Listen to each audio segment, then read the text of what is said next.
Hey, I'm Adri, and this is the second episode of the Tied In podcast.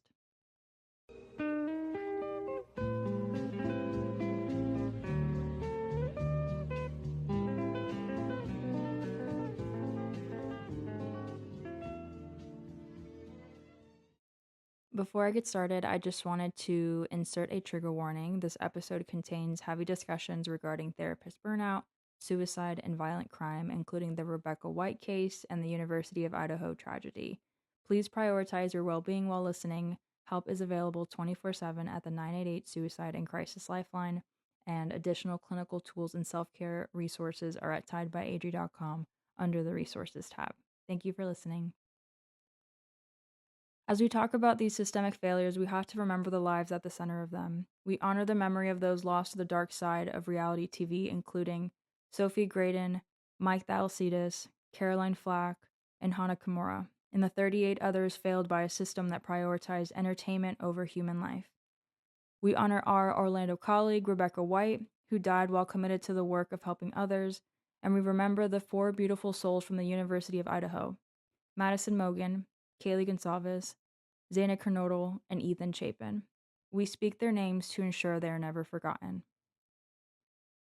Okay, so before we get into our Monday message, I also wanted to give some definitions. I will be going over different terms, and I'm doing this just because I feel like the social media and TikTok world specifically love to self-diagnose and use clinical terms without really understanding them, which is totally fine because listen, I can understand why people are just trying to find resources and find help. So, no judgment here, but I thought that it would be important, especially with the tough topics that we'll be talking about today. So, first, we're going to talk about clinical gatekeeping. So, in mental health and academia, gatekeeping is the ethical and legal obligation of supervisors and educators to monitor a student's or intern's suitability for the profession. So, the goal of that is to ensure that only those who are competent and emotionally stable move forward to work with vulnerable clients. The failure is when a program sees red flags but ignores them, often due to fear of lawsuits, which is called gate slipping, and that's is exactly what the WSU lawsuit argues happened with the Idaho suspect, which we will get into. Our second definition is going to be FTP, which is fitness to practice. So, this is a holistic standard used in graduate programs and licensing boards. It means a person has the skills, knowledge, health, and character to do their job safely. So, an important note is that FTP isn't just about being smart or having good grades. It includes the emotional fitness, which is the ability to manage your own triggers and maintain professional boundaries without being a risk to the public. Trauma mining is the next one. This is a term used to describe when media producers, especially in reality TV, specifically seek out or mine a person's deepest past traumas to use as entertainment. So the tactic is that producers or a quote unquote on-set therapists may use psychological screening tools not to help the person but to find their attachment wounds like a parent's death or a past assault. The result of that is that they then intentionally poke those wounds during filming to cause an altered state or a crash out for the cameras. Okay, next one is secondary traumatic stress, STS. So this is often confused with burnout, but they're different. So burnout is feeling worn out by the workload and the system, which happens gradually.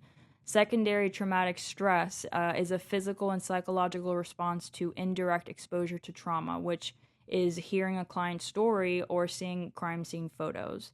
The difference is that STS can happen suddenly. It mimics PTSD symptoms like nightmares, hypervigilance, and shattered worldviews, where the counselor no longer feels the world is safe. So, this is a major factor in the high suicide rates for psychologists. And then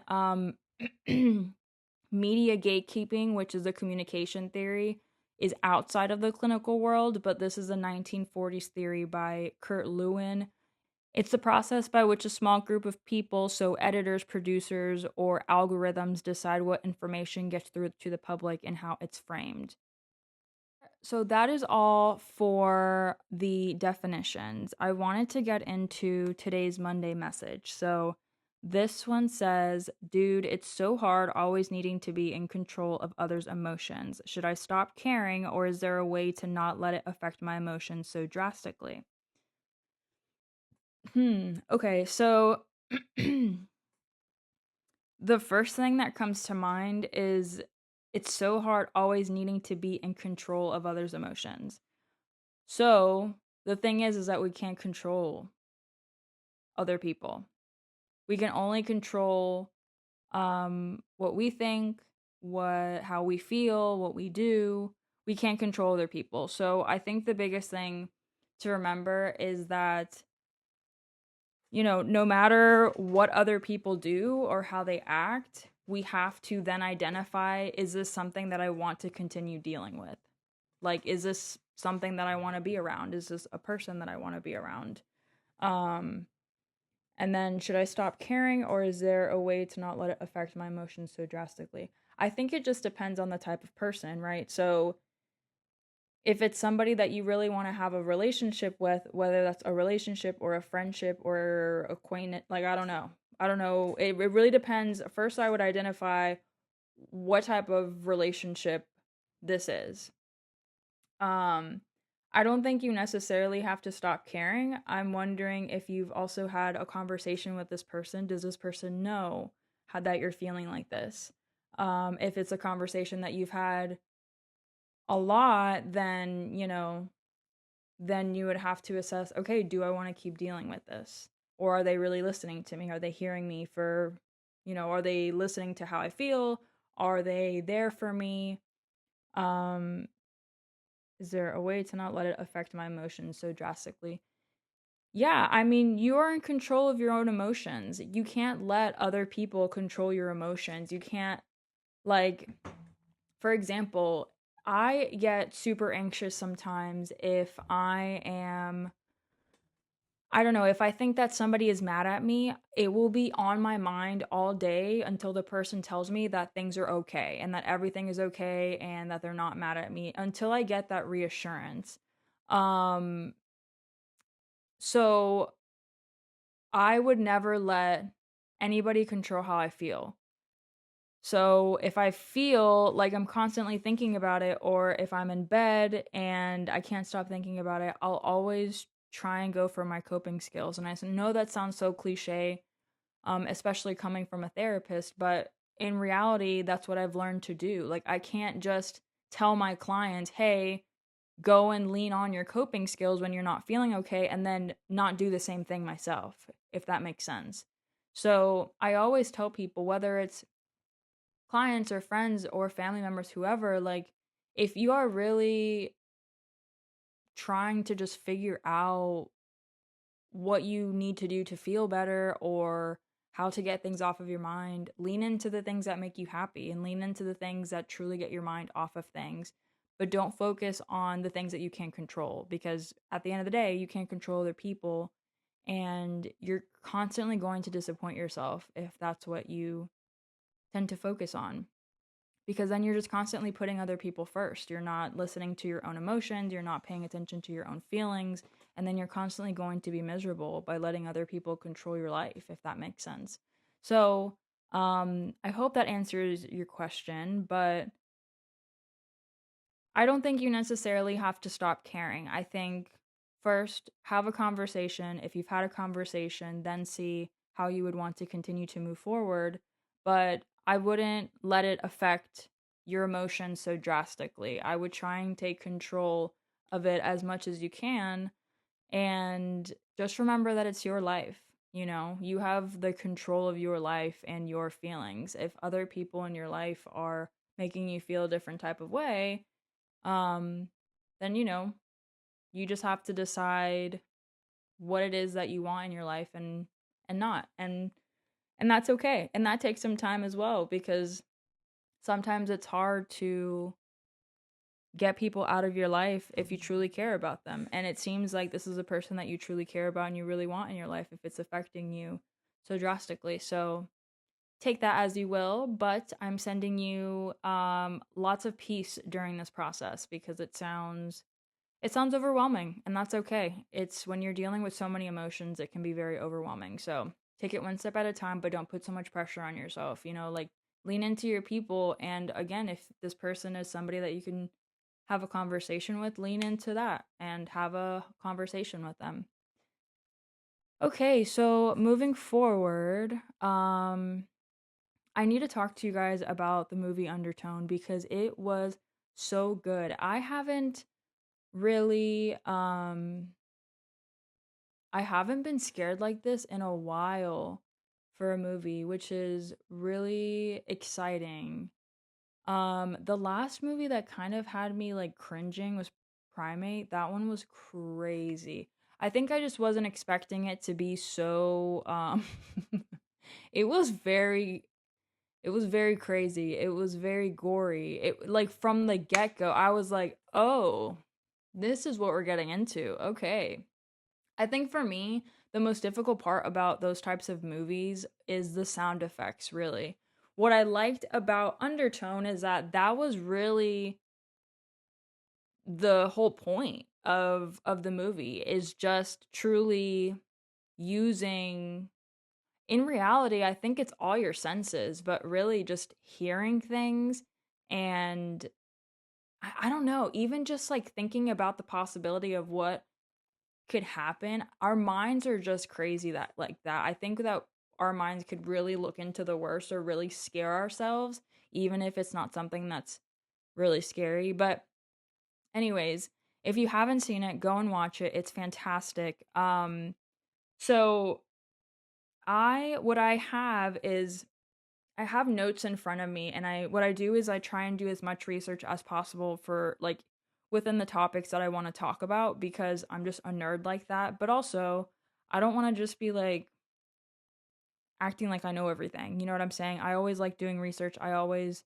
like learning new things. So, what I wanted to highlight was that one thing that I loved about the movie was the cinematography.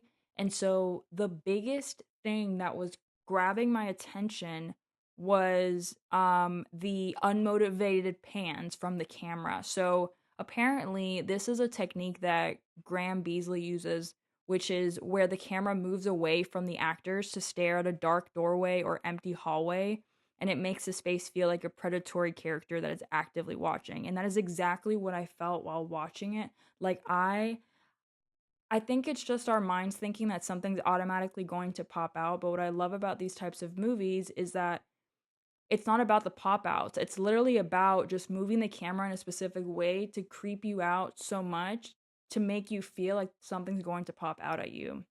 Director Ian Tuason, sorry if I mispronounced that, but yeah, it says that he uses liminal sound, so it's not just jump scares, it's like distorted visceral audio from the podcast tapes that blurs the line between the recording and reality. Yeah, it was so interesting just the back and forth and how it tied in so well. Um but yeah, A24 man. A24 is really really killing it. I am I am loving A24. I'm loving all of these different movies that are coming out. It's really cool. It's really cool that horror movies are really making a comeback. And not even that, it's just like it's getting so much better. I feel like ever since Orange Man in the White House became president, I don't even want to say his name. Ever since he became president, I feel like the movies and like, directors, like screen like writers, like I feel like people are just not caring anymore. Like they're just like, here, this is like we're gonna go all in. And I'm with it. I'm loving it. Okay, so we're gonna go into gatekeeping and institutional failure. So we're gonna first talk about Rebecca White. So in this was local. So this definitely hits close to home. I honestly started getting really anxious after this case, and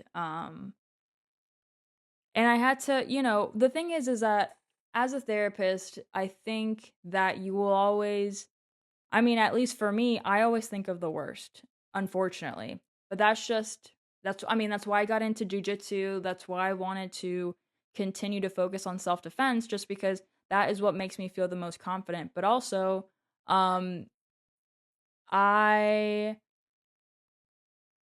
I don't feel comfortable as a therapist walking around with a gun. I truly don't. That scares me. That is freaking I could never. Like I don't know. Like I understand that people like I would probably be the type of person to have it. Like once I have my own crib and stuff, like that's the type of thing that I would probably have. Like if I have my own family, if all that, like sure. Like in my crib, great. But like to carry around and to just like depend on it, I don't necessarily think that people with guns depend on it to defend themselves, but I feel like that's the reason why a lot of these incidents happen. I think it's a quick instinct without people thinking where they can pull that out and just start shooting. I don't think it's smart. Um, but I also don't think, super negatively or horribly about them, if that makes sense. Um, but anyways, after that, like, I just started, like, after I heard about the incident, I started thinking about, okay, I have to be a little bit more aware. I think we start to feel comfortable at some points because, we start building that rapport with our clients. We start feeling like, okay, great. Like, yeah, we're cool. Like, we're good. But honestly, like, our jobs are difficult and it's unpredictable. We don't necessarily know. But, anyways, specifically with the Rebecca White murder. So this was on January 19th, 2026. A 44-year-old licensed mental health counselor, Rebecca White, was fatally stabbed in her Lee Road office. She was finishing a session when a former client, a registered sex offender who had served 18 years in prison, forced his way in. She was currently in session with another client, and so the client she was currently seeing tried to intervene and call 911. He was also stabbed but survived. A little the gatekeeping connection that we're kind of gonna get into is that Rebecca specialized in high risk cases. So her community is now asking why there is no gatekeeper or security guard to prevent a known violent offender from entering a private office after hours. I think what is difficult about this case is that I looked it up and it had only been a couple years, I think. I think he had gotten out in 2022, if I'm not mistaken. And I don't know anything about their relationship, their client and therapist relationship, but with these high risk cases, it's so unpredictable. And, we don't know why she didn't want to continue seeing him. We don't know if she felt uncomfortable. We don't know if he said something like out of pocket or if he did something that made her feel uncomfortable from the get go. But it doesn't matter. Like, even if this is court mandated, right? Like, even if because I mean, that is what happened. He got out of jail. He was told that he needs to go see a therapist. And unfortunately, the system doesn't care for therapists. They don't necessarily care about our lives. So for me, right, I'm thinking this dude just got out a few years ago, if you think about it. And he needs to be in like a higher level of care. Not even that. Why are you like he should not be going to a female. Like he's a sex offender. Like, oh my God. It's just like so many things that makes me, I think that's why I couldn't stop thinking about it for so long. And then I ended up looking up, I couldn't look up the story for a while. It took me a little bit to be able to say, like, okay, I think I can look into it now. I think it's gonna be, because listen, y'all, stabbings, whoo, whoo, whoo, whoo. Like, I think that's why, like, I'm like, with guns. I'm like, I think I'm just past the point, unfortunately. I think that there have been so many shootings, so much like so much of it being normalized, that I think that's why I'm so like, okay, whatever. But stabbings are so different in my eyes, in my head. For somebody to stab somebody, like, oh my God. And it's crazy because I talk about loving horror movies and all this stuff, but Ghostface and like sure, I can watch it. It's a movie, but that is scary to me. Like, the amount of times that I have seen that movie and have had to cover my ears because of the sensory issue. Ooh, I cannot. Hearing those sound effects, and that's what I'm talking about. Like, sound effects in any of these movies are just like, it's sensitive to me in my ears, but specifically stabbings, it really freaks me out. And so when I heard about this, I think that's why it hit me so badly, because I was like, okay, so not only is this in Orlando, but it was her client and it was a stabbing. And so anyways, when I looked it up, I found the GoFundMe for the client that was currently in session with her at the time that was stabbed as well. Oh man, it was just so rough reading his story, and how he was saying that, I mean, it seemed like they had great rapport. It really did. And I can't even imagine the trauma that he must be experiencing. From what I was reading, his mom had also noted that he felt guilty. He felt like he should have done more. And I remember reading that and just crying, because I was like, wow. Like, for him to think that, you know? And he was even brave enough to I don't know. It's really sad to think about, but um I ended up donating some money. I'm going to go ahead, and if the GoFundMe is still active, I will go ahead and add it on here as well, in case anybody would like to donate to help with his recovery. Last time I read, he was going to be in the hospital for a while and he wouldn't be able to work. So I'll go ahead and attach any resources that I find with that client. So, continuing, I want to talk about kind of going back to this whole gatekeeping thing, right? So when we talk about Rebecca White's case, we make the connection of gatekeeping with, listen, there is no protection with therapists, unfortunately, especially with private practice. Like, we can't just have a security guard standing outside unless it's coming out of our pockets, because we know damn well that our government is not going to do that for us. We already do not get paid well enough to even do what we do. And I'm not saying that as like, I deserve to get paid more. It's like, our jobs are very difficult. And not only that, but we're also risking our lives. So, because of the unpredictability.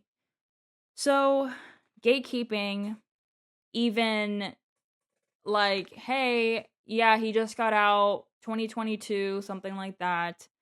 Let's not send him to a male. I really don't know how it went down. So I don't want to just say, like, hey, like, you guys didn't care, but, it's still not a good thing to think about. So for the WSU lawsuit for the University of Idaho, in January in 2026, a lawsuit was filed by the families, and it reveals that despite the suspect's PhD status, the gatekeeping failed. So, there were 13 warnings. So, WSU received 13 formal complaints about his predatory behavior towards women months before the murders. One professor was so alarmed that she instructed staff to use a 911 subject line in internal emails if they were ever left alone with him. So, currently, WSU is currently fighting for dismissal, arguing they had no legal duty to prevent the crimes. I don't know. It's just, it's really unfortunate. And you know what's crazy to me is that I remember being in my graduate program and thinking, because listen, I think this is why my mind goes to like the deepest, darkest things, just because I see the reality of things, right? Like I listen to these cases, not because I'm like, oh my God, I'm so anxious, I need to be aware. It's like, no, I actually like knowing what's up. Like I need to understand. It's just, I like it. It's part of my field. I like understanding the psychology behind why these individuals do what they do. I like seeing how we can find protection for individuals. And so when it comes to this, what I hate is that when it comes to these programs, individuals need to be screened. Like, I went through an interview with 2 different professors. Great. Okay. That is not an entire assessment or screening process, right? Like, when it comes to these professors at our universities, at any university, the majority of these professors have been doing their job for years, right? And I think that it gets to a point where a lot of individuals do not know when to say goodbye. They do not know when to stop doing their jobs.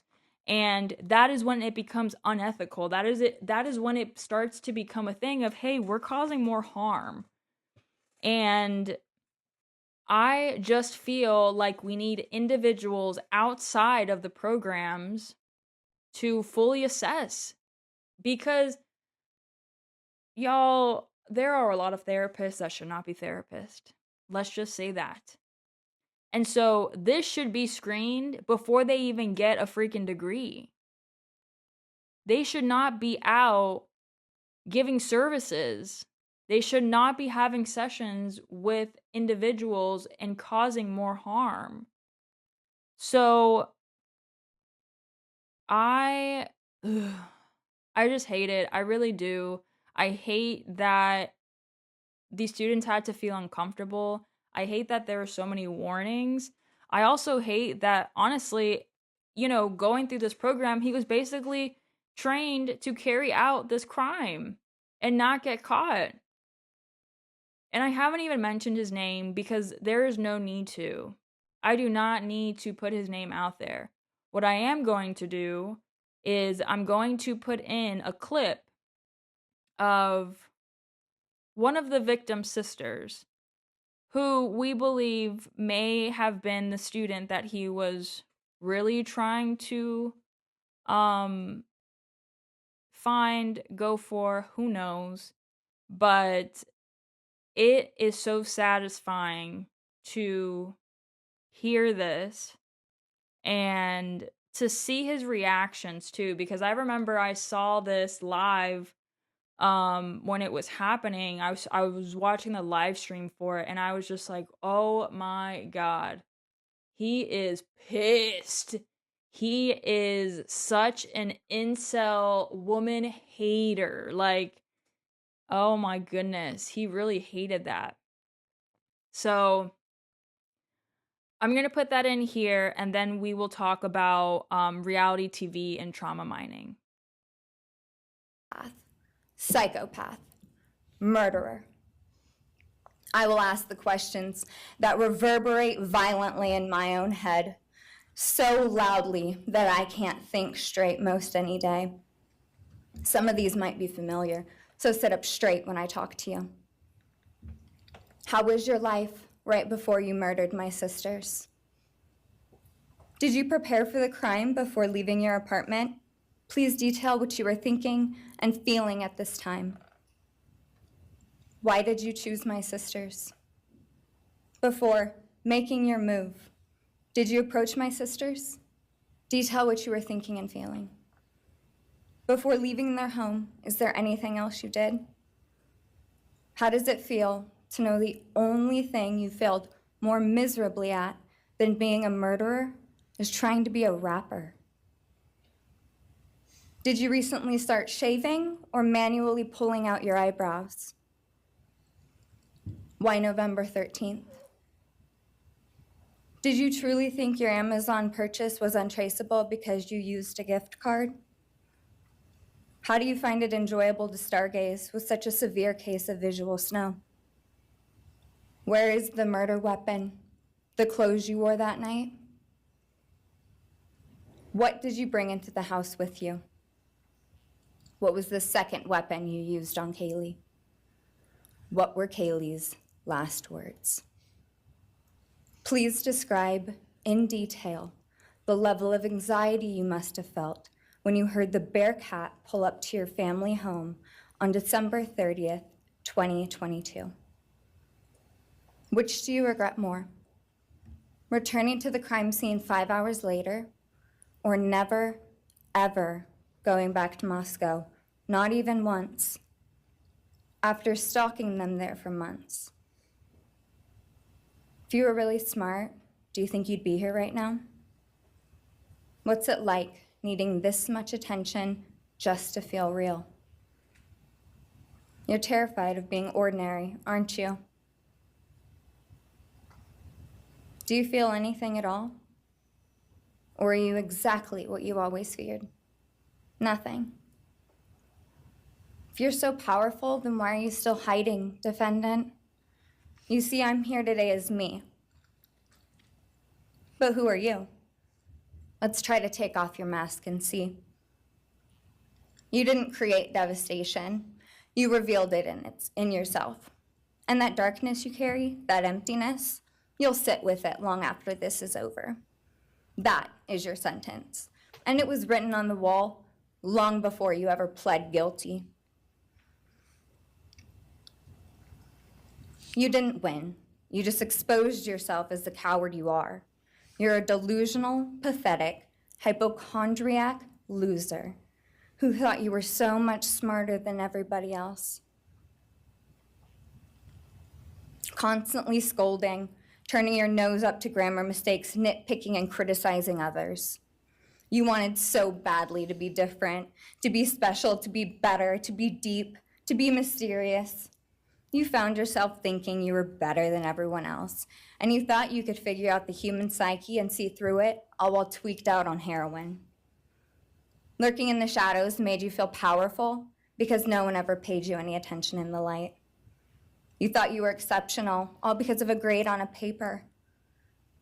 You thought you were elite because your online IQ test from 2010 told you so.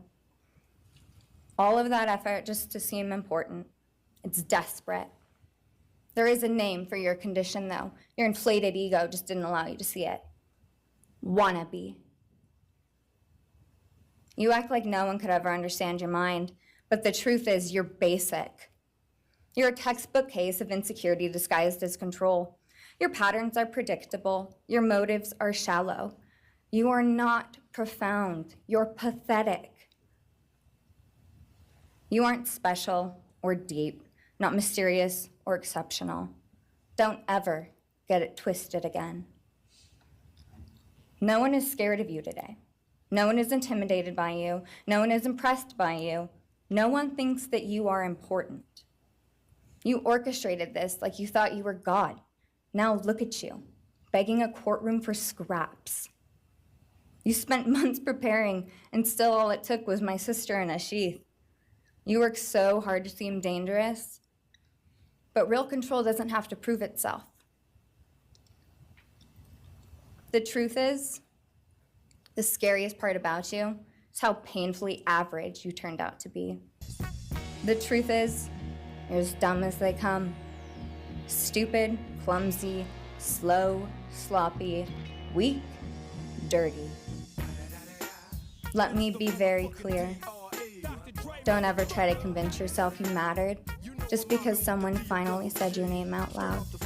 I see through you. You want the truth? Here's the one you'll hate the most.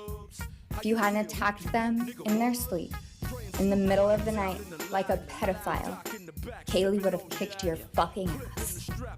Thank you. Thank you.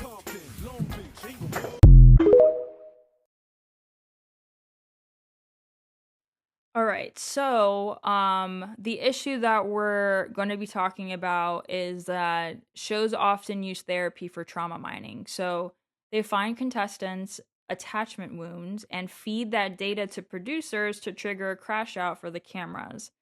So, if anybody if anybody has seen Love Island USA's, most recent season with Huda Mustafa. She okay. Before we get into what is currently happening, I'm also going to insert a little montage video that I found to show you guys what we are getting into and what Huda's behaviors were in the villa. let's watch that first, and then we'll see what is going on with her now. Because of what we're going through, he's using her as a fucking scapegoat so that he can fucking stay in the game. No, you're a fucking bitch! Come sit down. Your feelings are validated, babe. Your feelings. I said they're He really is. listening. Fuck him. Oh my. Fuck you. This is crazy. I'm Livid. She's pissed. again last night. Like, I just had that long-ass conversation with you, and you still slept in bed with her. I don't want to make you like me. Jesus. So don't fucking talk to me. What do you mean? What do you make you like So me? don't talk to me trying then. to Leave me see. alone. It doesn't fucking matter to you. Oh, it's the way God wanted it to happen. I realize that America fucking hates me. America knows something that you don't, so don't think America's against you. They might be with you, and they might just want you to wake up. Why are grown men judging a couple if we're good? Oh Their my ego God, or bro. something. Oh, hell no, I man. don't What fucking the know. fuck, man?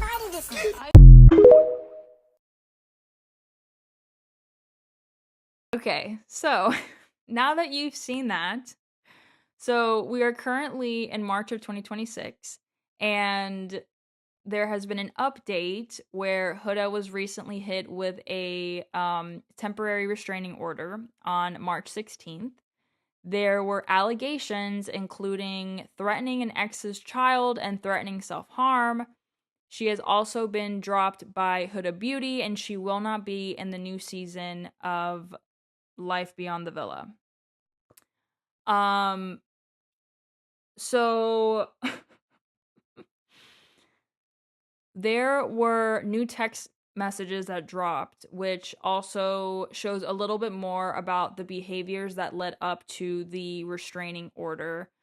But what I wanted to say about this was that what was really weird to me was that watching it, I think when it comes to these types of shows, I watch it because I don't have much drama going on in my life. I am just going to work. I am guiding individuals and helping individuals as much as I can. And then and then I come home and I decompress. And so reality TV shows are one way that I am able to decompress, because I watch these things and I'm just like, what is happening? What is truly happening? So when I watched Huda on the show, I was really concerned. First of all, I first was like, oh my God, this girl is really annoying. This is really frustrating. Why is she, having a tantrum? Why is she making the whole Jeremiah thing? It was, I don't know, there was just so many red flags, and that is when I really started to notice that reality TV shows truly use this whole excuse of like, oh,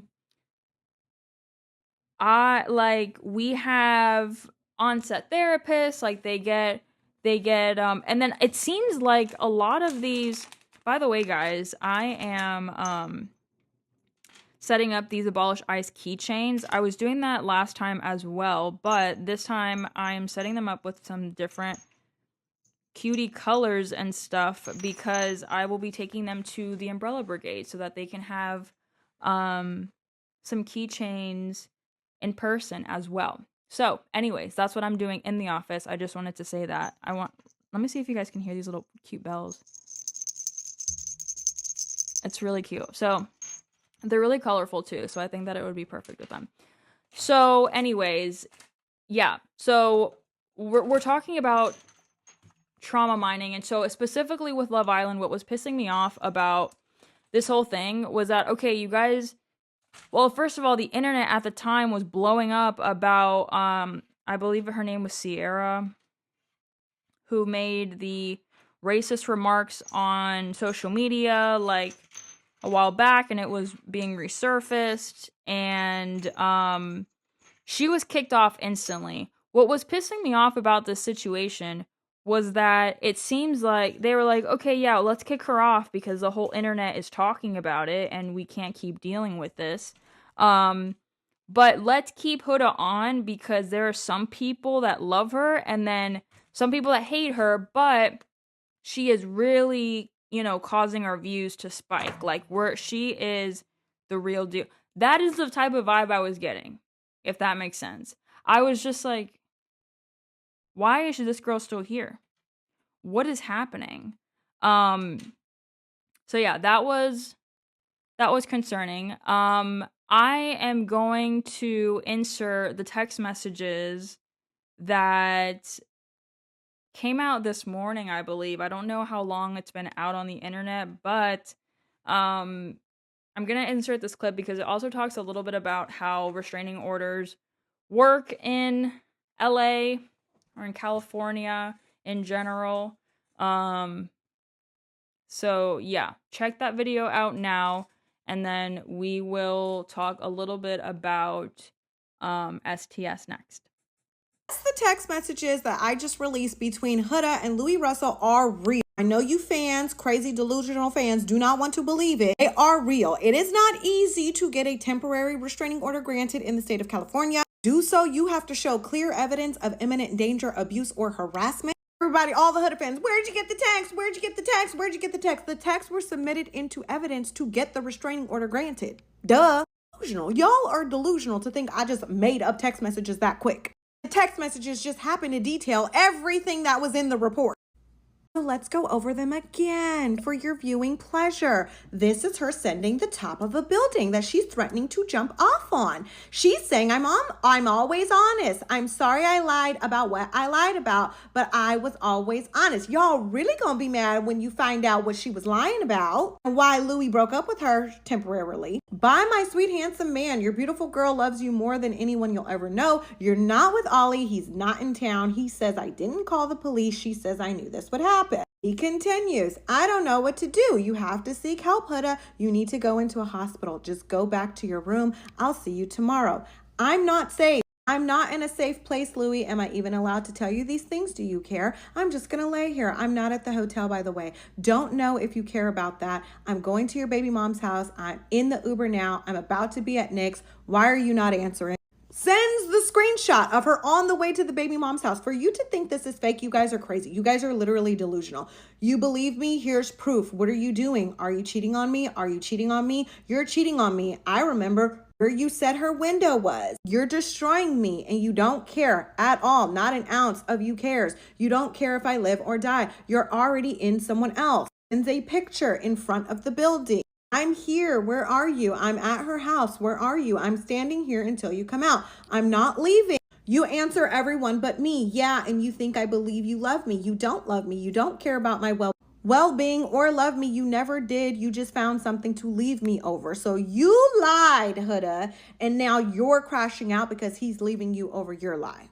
And you show you're in the building. I'm in the apartment. So either you see me right now or I'm knocking at every door. So it's just coincidental that all of these text messages are detailed exactly what happened in the report that TMZ reported on, that I showed you the report in the last video with your own eyes, and you still want to believe that these are fake. Okay.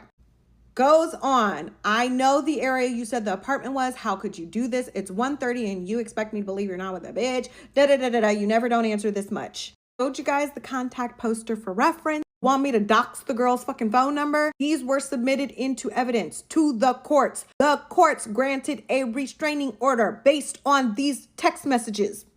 When it's flipped, I always answer, you're taking it too far. You're making me go crazy. Is this satisfying to you? I'm not leaving until I see you. You don't love me. You never did. That's why it's so easy for you to leave. I always stayed through everything, and you would blow up my phone and threaten me and hurt me, and I'd still be here. This is torture you're doing to me. I never once did this to you. You tell me you don't want me to die, and this is driving me to that point. I promise you on my daughter, I won't be here tomorrow if I don't see you. Right now, Louis, I promise on my daughter, if I don't see you right now, I won't be here tomorrow. Okay, so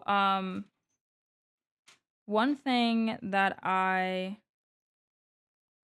specifically wanted to mention about being, so I found data with white female psychologists. So they have a suicide rate 3 times higher than the general population.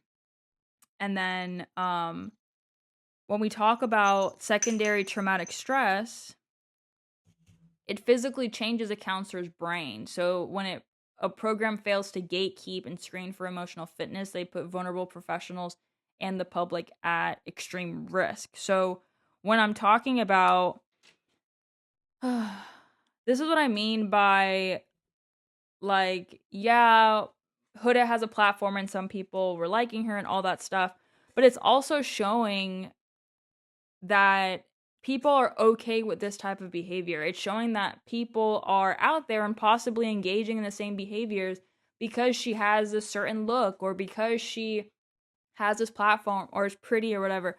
Like, would you guys think the same thing if she was ugly? Or if she was even a little less attractive than what she is now? Because that's also something that I think about. I think about, like, are you guys only saying this because you find her attractive? Because she works out? Because, you know, she's seen as this certain person? I don't know. It's really weird to think about. But when it comes to me as a therapist, or I think individuals that are therapists in general, I think that we truly need to take care of ourselves. Listen, I heard, probably one of the craziest stories in my career so far not too long ago. And I truly had to process what that meant and why it affected me. Or not even that, like, hey, you just heard this really crazy thing. Let's have some time to ourselves. Like, let's have a moment to truly process this. And that's what I had to do. Like, I remember I got home and, like, I drove home, no music or anything. And I was like, okay, I'm going to get home. I'm going to journal and I'm just going to chill out and truly just process this thing. I'm, like I said last time as well, I'm in therapy as well. But as individuals, we can always find the things that we need or the ways that make us feel okay, or like we've somewhat processed things in a way that, make us feel better or make us feel like we're not taking that with us or carrying that with us. I cannot take the things that I hear every day and take that home with me. Because if I do, I'm never going to be okay. I'm never going to be able to do my job effectively. But not only that, it's very unethical. Like, it's part of our ethics. We can't be causing harm. We can't be continuing our job if we're not truly okay. And that's why I was saying earlier that I know my coping skills because I really had to figure that out when I was in grad school. And just figuring out, like, okay, what do I need? Like, how am I gonna get through this? And I think that grad school really puts that into perspective for you. And I'm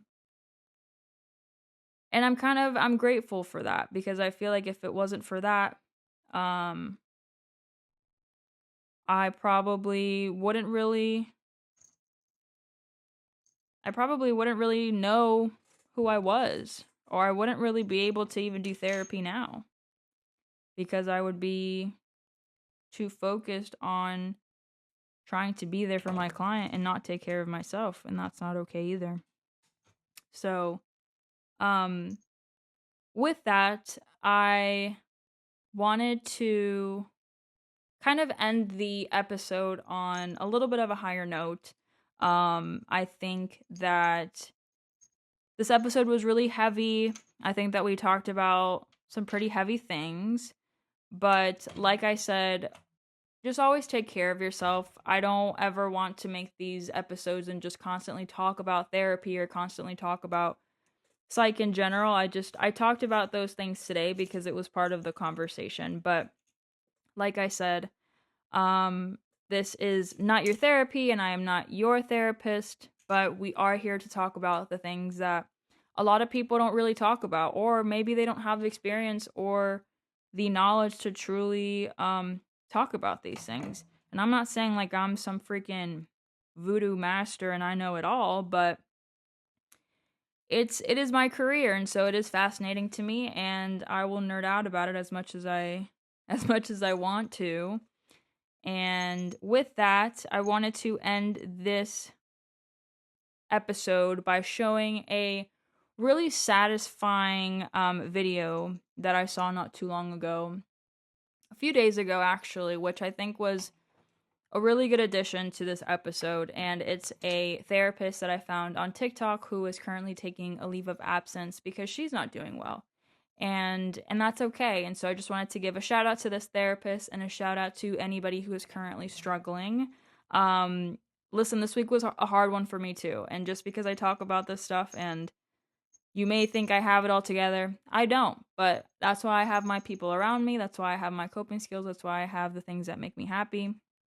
And that's why I'm here talking about these things, because we need to talk about it. It's okay to talk about it. It's okay to say that you're not okay, but it's not okay to take that emotional baggage and put it onto other people or project your issues. So please take care of yourselves and reach out for help if you need to. It is totally okay. I'm specifically talking to the men out there as well. It is okay to be upset. It is okay to ask for help, and it is okay to go to therapy. Please, for the love of God, go to therapy, men. It is okay. But yeah, I'm gonna finish up. These keychains are looking super cute. I just finished up this blue one. It has like a little blue one with a blue bell. So I will be taking some pictures of these and showing it to you guys. But yeah, thank you guys for listening in. This one's a pretty long one, but we had a lot to talk about. If you have any questions, anything that's on your mind, I will be posting the next questions for the next episode on my website, so you can stay tuned for that. You can see the topics on there as well as the questions, but you can feel free to talk about anything that comes to mind. And I will see you guys in the next episode. Have a good one. I'm a therapist on a leave of absence, and I'm documenting it. I'm Hannah. I've worked in community mental health since 2019, and I get a lot of questions about how I found myself in this position. New therapists, I'm looking at you. I think the short answer is that when I was in graduate school, I got exploited and was offered a position with a really high acuity group of people that I had no business working with. The combination of being eager to please, having mouths to feed, maybe believing that this was a rite of passage for new clinicians, and having my own unique set of mental health challenges, I think were just the perfect storm. So I've now stepped away for about a month, which you've seen if you've seen the videos before this. I'm taking it day by day, and I'm wading through a swamp that feels like it has empowerment in it, and shame, and guilt, and embarrassment, and fear, and some peace. I'm a huge advocate for therapists in therapy, and I am working very closely with mine twice a week to unpack what this all means for me. If you have chosen to follow along and pull up a chair at the table where this story is being told, I hope you'll be curious and kind, and if you hear any of your story in mine, I hope you feel less alone. Our seasons of not being okay don't make us less of a therapist. They make us more honest ones.